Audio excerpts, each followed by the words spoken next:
Пратениците од коалицијата на ВМРО-ДПМН до парламентот ќе поднесат барање премиерот Зоран Заев да се поднесе неотповиклива оставка, да се формира техничка влада од студена, паралелно да се распушти собранието за да се организираат предвремените парламентарни избори, заедно со председателските.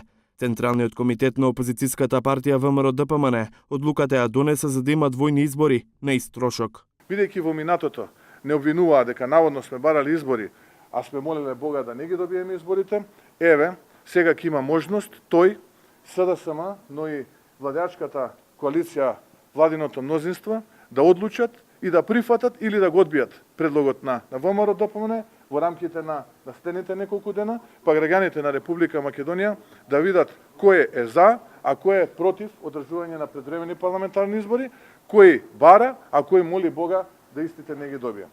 Опозицијскиот лидер Мицкоски не открива дали за ВМРО-ДПМН е прифатливо да има само председателски избори и дали ќе го напуштат парламентот ако не им бидат исполнети барањата. Сепак ја искритикува власта дека 2 години ја водат државата со погрешни политики. Сето она кое што се случува представува порази, разочарувања, недостоинствени прифатени предлози, никакви реформи во економијата, нула реформи во здравството, катастрофални реформи во образованието, осиромашување, плјачкосување на македонската држава, иселување, крајна разочараност, демотивација, деморализирање на граѓаните на Република Македонија без разлика на нивната етничка и партиска и национална припадност.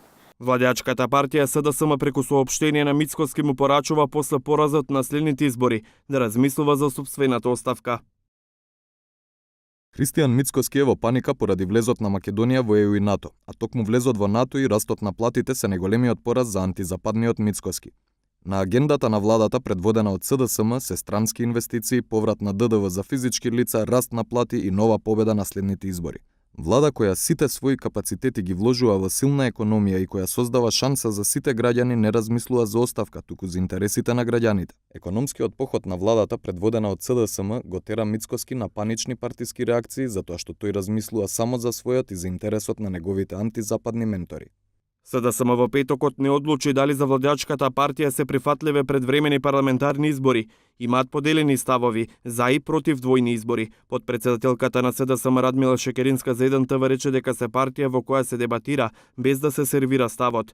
Од утре ќе одлучуваат дали ќе го прифатат барањето на опозицијата ВМРО-ДПМН. За сега неизвесен е ставот на СДСМ за предвремени парламентарни избори заедно со председателските. Токму двете најголеми партии не ги откриваат кандидатите за председател на државата.